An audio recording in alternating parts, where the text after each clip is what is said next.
యుద్ధం అది మనకు నేర్పే కన్నీటి పాఠం. ఈ సంవత్సరాంతపు దినాల్లో మీతో పంచుకోవాలని నేను అనుకోవట్లా. ఆత్మదేవుడు నా హృదయాన్ని ప్రేరేపించి మీతో పంచుకోమని ఈ సందేశం నా గుండెల్లో పెట్టారు. అసలు బొబ్బిలి, ఆ యుద్ధం ఏంటి, వాటి పూర్వపు చరిత్ర టక 4 మాటల్లో చెప్తాను. బొబ్బిలి, విజయనగరం ఈ 2 ఇరుగు పొరుగు రాజ్యాలు. ఇప్పట్లో మన ఆంధ్ర, తెలంగాణ, మన తెలంగాణ, ఆంధ్ర ఎలా ఇరుగు పొరుగు రాష్ట్రాలో ఆ రోజుల్లో విజయనగరం, బొబ్బిలి ఇరుగు పొరుగు రాజ్యాలు. విజయనగరం ప్రాంతాన్ని విజయనగరం రాజులు పరిపాలన చేస్తూ ఉండేవారు. వారు క్షత్రియులు, రాజులు. బొబ్బిలి ప్రాంతాన్ని వెలమరాజులు పరిపాలన చేస్తూ ఉండేవారు. అయితే వారికి చిన్న చిన్న విషయాల్లో చిన్న వివాదాలు ఉండేవట. వివాదాల్లో మొదటిది నీళ్ళ దగ్గర వివాదం ఉండేదట. ఎవరెవరికి? బొబ్బిలి రాజులకి, విజయనగరం రాజులకి. రాజులు సైతం నీళ్ళ కోసం కొట్లాడుకున్నారు. ఆ కంపారిజన్ నేను చేయలేను గాని, చిన్నప్పుడు పల్లెటూళ్ళలో వాటర్ ట్యాంకర్ దగ్గర ఇక తెలుసు కదా మీకు, అక్కోళ్ళు బెందులు తీసుకొని వీళ్ళు కూడా నీళ్ళ దగ్గరే వాళ్ళ యుద్ధం స్టార్ట్ అయిందంట. కొంచెం బాధ అనిపించింది. దినాలు అట్లా సాగుతూ ఉన్నాయి. వీళ్ళ మధ్య అప్పుడప్పుడు పోటీలు జరుగుతూ ఉండేవట. ఎవరెవరికి? బొబ్బిలి రాజులకి, విజయనగరం రాజులకి. ఈ పోటీలు జరిగేటప్పుడు బొబ్బిలి రాజులదే కాస్త పైచేయిగా ఉండేదట. ఆ పోటీలంటే కుస్తీ పోటీలు గాని, మల్ల యుద్ధం గాని, కోడి పందాలు గాని ఇలాంటివి జరిగినప్పుడు బొబ్బిలి రాజులదే పైచేయిగా ఉండేది. అరే! వాడెప్పుడు మా మీద గెలుస్తున్నాడే అని ఒకింత అసహనం. రెండవది, ఎప్పుడైనా చిన్నపాటి యుద్ధాలు జరిగితే బొబ్బిలి రాజులదే పైచేయిగా ఉండేదట. ఈ ఓటమిని, అపజయాన్ని భరించలేని విజయనగరం రాజులు ఎలాగైనా వీళ్ళని ఓడించాలి. ఓడించాలంటే ఏం చేయాలి? ఎలా చేస్తే మనం ఓడించగలుగుతాం? ఇది అసంభవంలాగా కనపడుతుందే అని అనుకుంటూ ఉండేవాళ్ళు. దానికి కలిగిన కారణాల్లో ఒక కారణం ఏంటంటే, బొబ్బిలి రాజ్యానికి సపోర్ట్‌గా ఆ రోజుల్లో రాజాం సర్దార్, అదే తాండ్ర పాపారాయుడు అని అంటారు చూసారా? వినుంటారు. తాండ్ర పాపారాయుడు వీళ్ళకి సమీప బంధువు అవుతారట. ఆయన బహుబలశాలి, పరాక్రమవంతుడు, ధీరుడట. అమ్మో! వాళ్ళిద్దరూ కలిసారు. వాళ్ళని మనం ఓడించడం వల్ల కాదు. ఎలా ఓడించాలనే తంత్రం పన్నుతున్న దినాల్లో ఫ్రెంచ్ వారి ఆధిపత్యం మన తెలుగు రాష్ట్రాలు కొన్ని ప్రాంతాల్లో ఉండేది. కాస్త యుక్తిగా ఫ్రెంచి అధికారులను ఆశ్రయించి వాళ్ళకి ఉన్న మాటలు, లేని మాటలు కొన్ని కలిపి చెప్పి బొబ్బిలి రాజుల మీద విరోధంగా మాట్లాడి వీళ్ళను తన ఫేవర్ చేసుకోవాలని ప్రయత్నం చేయటానికి కొంత లంచం కూడా అనే వార్త ఉంది. మొత్తానికి ఫ్రెంచ్ రాజులకి బొబ్బిలి రాజుల మీద అవి ఇవి చెప్పాడట. వాడు పన్ను కట్టడు, మీరంటే లెక్కే లేదు, మిమ్మల్ని ఇట్లా కొన్ని మాటలు చెప్పి వాళ్ళ మనసులు రేపితే మొత్తానికి ఫ్రెంచ్ అధికారిగా ఉన్న బుస్సీ వినుంటారు సోషల్ స్టడీస్‌లో. మొత్తానికి అతన్ని రెచ్చగొట్టి రాజా మీద యుద్ధానికి వెళ్దామని బొబ్బిలి మీద యుద్ధానికి వెళ్దామని సంసిద్ధమయ్యారు. అయితే బొబ్బిలి మీద యుద్ధానికి వెళ్ళాలంటే రాజా మీదుగా వెళ్ళాలి. ఓ ప్రమాదం, రాజా మీదుగా వెళ్ళాలంటే తాండ్ర పాపారాయుడు ఉన్నారు. వీళ్ళు యుద్ధానికి వస్తారు అని తెలుసుకున్న తాండ్ర పాపారాయుడు మార్గమధ్యలో కాపు కాశాడు. ఈ బుస్సీ వీరు ఈ తెల్లదొరలు కాస్త కుయుక్తితో రాజా మీదకి వెళ్తే మనం మొదటే యుద్ధం చేయాల్సి వస్తది. సైన్యాన్ని కోల్పోవాల్సి వస్తుందని మార్గం మార్చి, వింటున్నారా, మార్గాన్ని మార్చి విజయనగరం మీద దాడి చేస్తారు. అది 1757 క్రీస్తు శకం జనవరి 24 తారీఖు బొబ్బిలి పట్టణంలో జరిగిన విషాదకరమైన ఘటన. విషాదకరమైన ఘటన.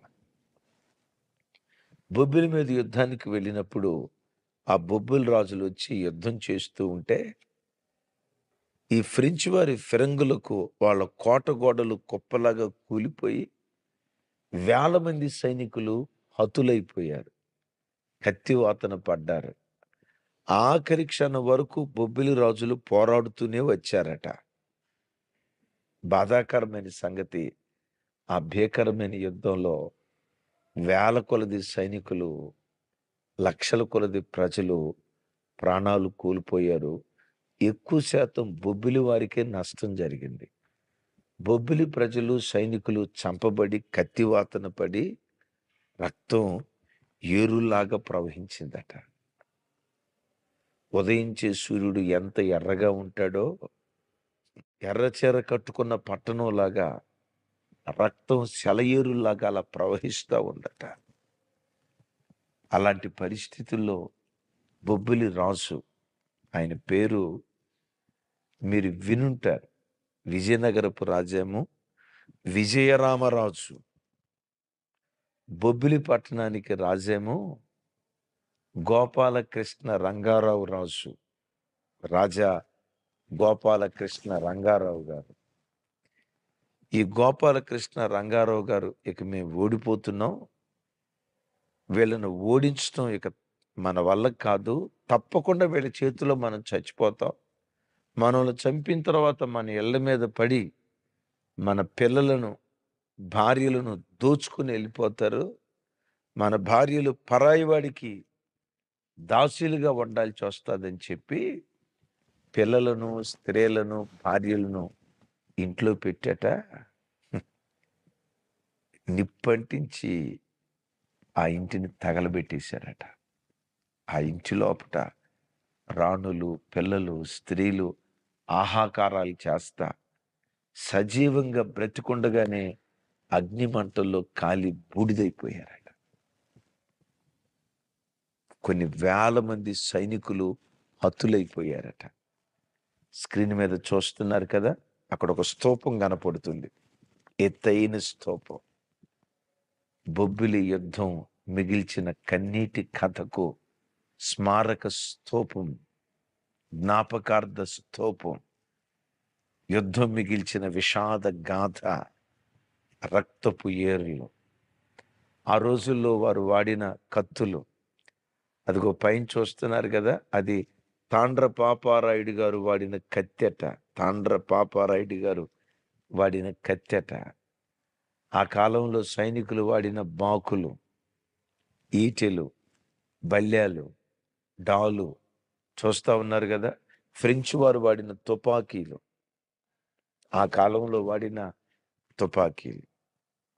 ఇవన్నీ విన్న తర్వాత రైట్, ఆ భీకరమైన యుద్ధంలో ఆ ఇల్లు తగలబడి పూర్తిగా కాలి బూడిదైపోయాయి.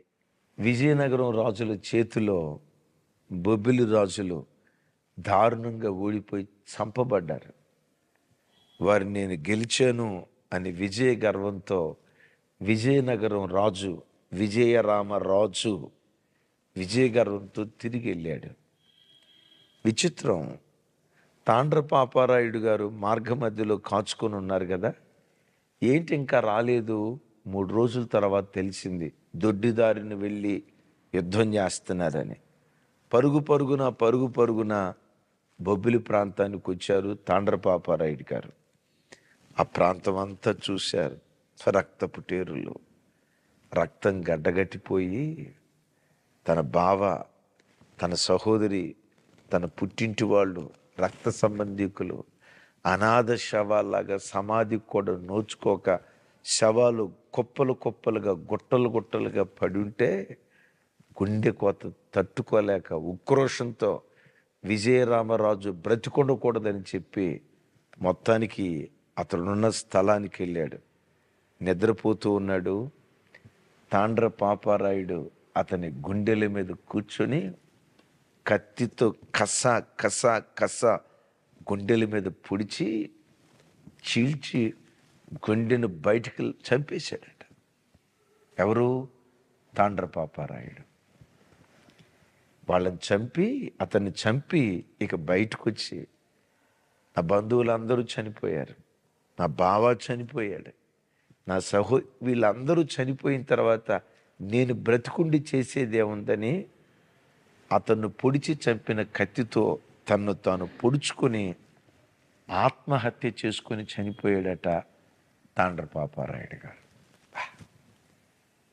ఇవన్నీ విన్న తర్వాత యుద్ధం ఏం మిగిల్చింది? కొట్లాటలు ఏం మిగిల్చాయి? కత్తి పట్టుకున్నవాడు కత్తితోనే చేస్తాడు, యేసు ప్రభువారు అన్న మాట మీరు ఎరుగుదురు కదా. విజయరామరాజు కత్తి పట్టుకున్నాడు. కత్తి పట్టుకున్నవాడు దేంతో చచ్చాడు? కత్తితోనే చచ్చిపోయాడు. ఈ యుద్ధం నేర్పే కొన్ని అనుభవాలు బిడ్డలరా ఈ సంవత్సరాంతపు దినాల్లో మీతో పంచుకోవాలని ఆశపడుతున్న ఆత్మదేవుడు నా హృదయాన్ని రేపుతున్న సంగతి. ఒకవేళ మీ కుటుంబాల్లో యుద్ధాలు, భార్యాభర్తల మధ్యలో మనస్మర్ధలు, అత్తాకోడళ్ళ మధ్యలో అనైక్యత, తల్లిదండ్రులకు పిల్లలకు మధ్యలో తెలియని ఎడబాటు, మీరు వెళ్తున్న సంఘాల్లో సఖ్యత లేని స్థితిలో ఒకవేళ మీరు బ్రతుకుతూ ఉంటే, నా చేతులు జోడించి మీ అన్నగా, మీ ఆత్మీయ తండ్రిగా నా చేతులు జోడించి బ్రతిమలాడుకుంటున్నాను.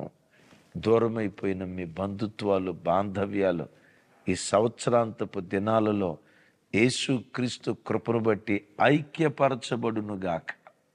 ఆమేన్.